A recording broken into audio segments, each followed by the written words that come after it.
Anyway, we've had a letter. It's literally from some bankers, and it says, "Dear Top Gear, this time last year we didn't have any money, but the government has given us some now. However, we don't want the public to know that we're loaded again, so we need really fast, expensive cars that are quite discreet. Can you help? Yours sincerely, some bankers." Well, as it happens, yes, we can help. And we begin with something from BMW.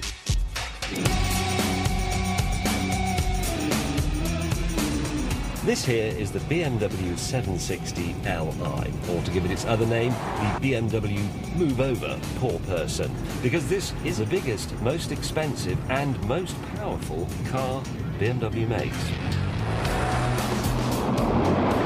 It has a 6-litre V12, which sounds like plenty. But obviously someone at BMW thought, no. So, for a bit of extra schnell, this car has got 2 turbochargers. The result is 544 bhp, and the power station under the bonnet is connected to a brand new 8-speed gearbox. Put all that lot together, and even someone as laid back as me can quite easily, look, get a bit of a lick on. It'll batter most 911s in a sprint to 60. And delimited, it would hit 188 miles an hour. But those numbers only tell half the story. This is a bizarre kind of fast. It's quiet and relaxed and smooth. It's like swimming over a waterfall of double cream.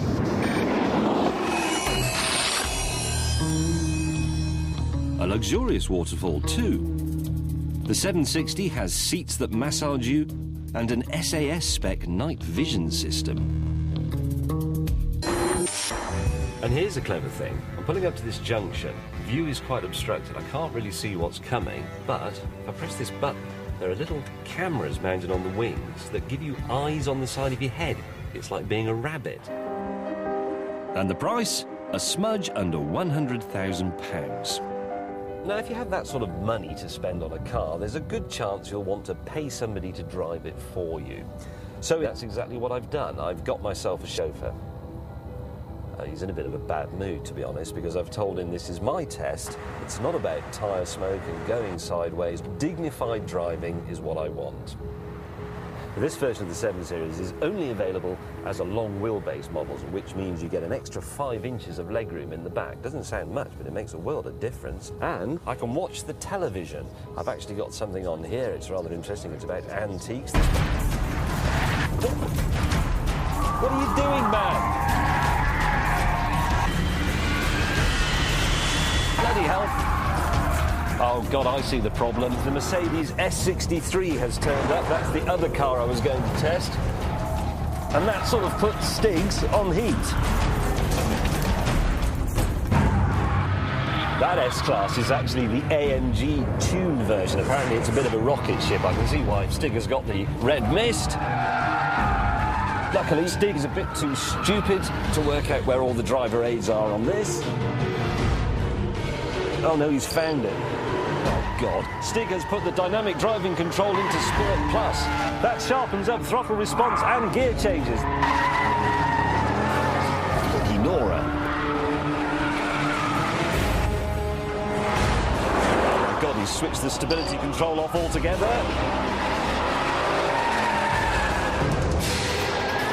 That locks up the rear differential for extra... Ow! Hooligan! Oh!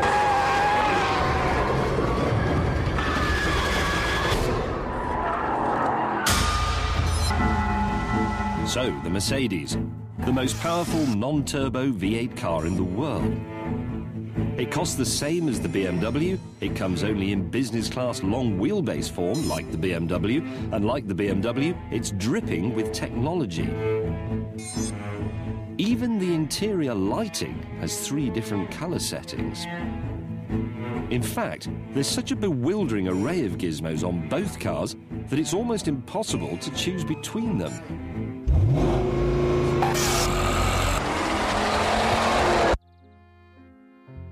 So we're going to make it a bit easier with a game of top trumps. Here's my opponent, the Stig. It's just like normal top trumps, except all of Stiggy's cards are the BMW and all of mine are the Mercedes.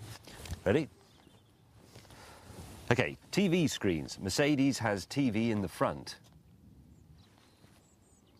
BMW, I know the answer to this. It's got two, isn't it? Front and rear, so you win that pair. Climate control. Mercedes, 2-zone. And the BMW, we know, has got 4-zone climate control, so you win that pair. It's not difficult. Right, seat massage system. Mercedes, front and rear seat massage. And the BMW, massage seat only in the front, so I win that pair. Right, BHP.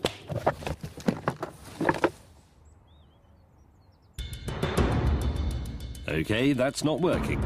So let's go back to the traditional Philistine top gear method. A drag race. I went in the Mercedes with Stig at the wheel. I think I'll have firm massage for this.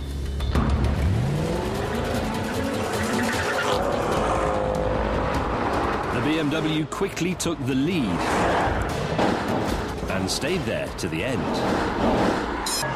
That made Stig so angry, he went home. So, the S-Class, when you drive it, you realise it's got much more of a split personality than the BMW.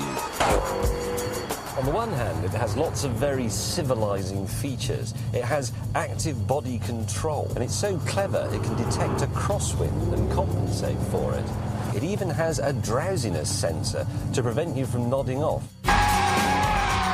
But put your foot down and suddenly it erupts with typical AMG volcanic storm and fury.